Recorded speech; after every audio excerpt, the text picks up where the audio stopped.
newspaper analysis for 29th of January 2024.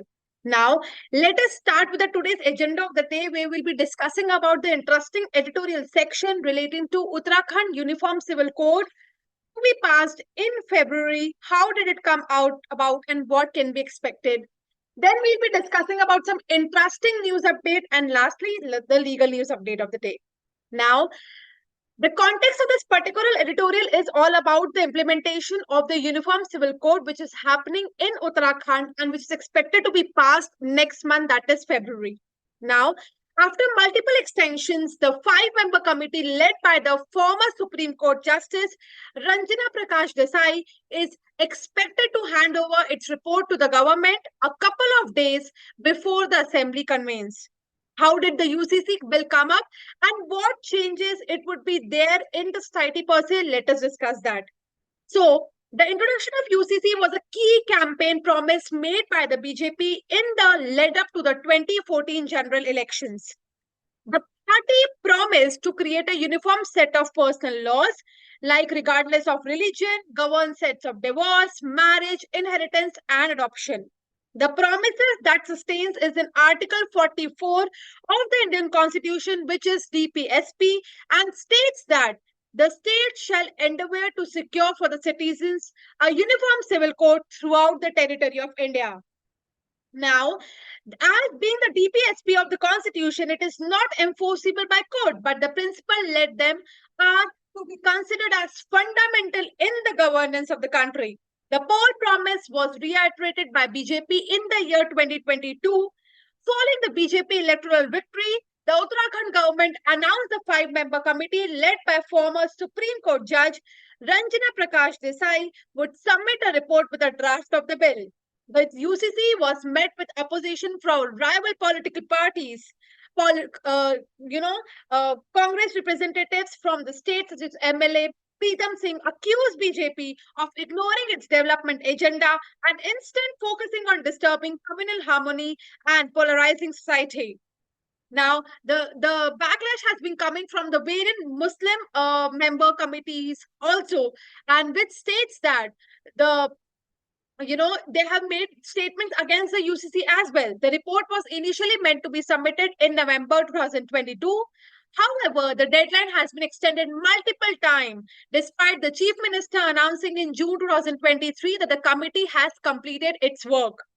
Since the committee formation, it has received over 2.5 lakh suggestions from public, most of which were received through letters, post, email, and through the online portal. Now, the significant changes that the UCC will be coming up is the gender equality was one of the key considerations when preparing the report. Along with the uniform civil personal laws for all the people residing in state, UCC will introduce provisions that treat men and women equally. Now, however, the minimum age for marriage for both the men and women will likely to remain the same as it was previously, that is 18 for women, 21 for men. The UCC will also regulate the living relationships and require a mandatory declaration to start and terminate living relationships. Following this enactment, UCC in Uttarakhand, similar bills are expected to be placed in Gujarat as well as in Assam. Assam Chief Minister Shri Himanta Biswa Sharma, speaking at the Hindu Ekta Yatra in Karimnagar, also spoke strongly in favor of UCC. Notably, Goa was the first state in the country to implement the UCC. Very interesting editorial. I would really like to know your comments on this particular editorial and would love to hear from you on this editorial. Now, let us come to the national news of the day, where Microsoft is coming up with, has added 2 new languages in the translator, that is Chhattisgarhi and Manipuri. And Microsoft, with the latest release, now supports a total of 20 official Indian languages, and Microsoft set up its Indian operations in the year 1990. Now, India's second VLF, that is very low frequency communication station, to come up in Telangana. Now, the Telangana government has transferred around 1,100 hectares of forest land under the Damagudem Reserve Forest near Pudur village in Telangana to the Indian Navy to set up India's second very low frequency radar station. The Union Forest and Environmental Department approved the Navy a proposal in the year 2014. Who is Parbati Baruah, India's first female mahout honored with Padma Shri? So India celebrated as 75th Republic Day. On January 26, the country recognized the contribution of 132 citizens with Padma Awards for their contribution to various fields. Parbati Baruah, popularly known as Hasti Kanya, who gained fame as first Indian woman elephant mahout. Now, she's a 67-year-old who is known as Hasti Kanya, hails from Gauripur in Assam. Elephants are not new to her.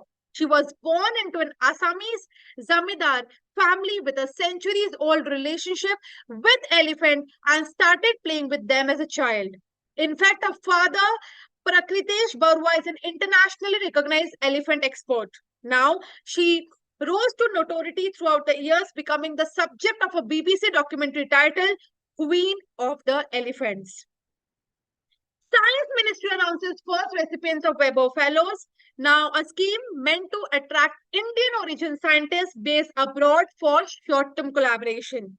Currently, the institutions include Indian Institute of Science, Indian Institute of Technology, Indian Institute of Science, Education and Research, and Tata Institute of Fundamental Research. Apart from these two distinguished fellowships, were also offered to Senior Professor Arogya Swami Paulraj from Stanford University and Jitendra Malik from the University of California, Berkeley. Those selected would get a stipend of 4 lakh per month, accommodation, and their host institutions a research grant to enable them to host the fellows. What is International Holocaust Remembrance Day? So International Holocaust Remembrance Day, it has been designated on 27th of January by the United Nations General Assembly. It's a time to remember the 6 million Jewish victims of the Holocaust and the million of other victims of Nazi persecution. In November 2005, the United Nations General Assembly designated January 27th as the International Day of Commemoration in memory of the victims of Holocaust. On January 27, 1945, the forces of the Soviet Union, the Red Army, liberated the Nazi concentration and extermination camp Auschwitz-Birkenau. Okay? Chaliye. Now,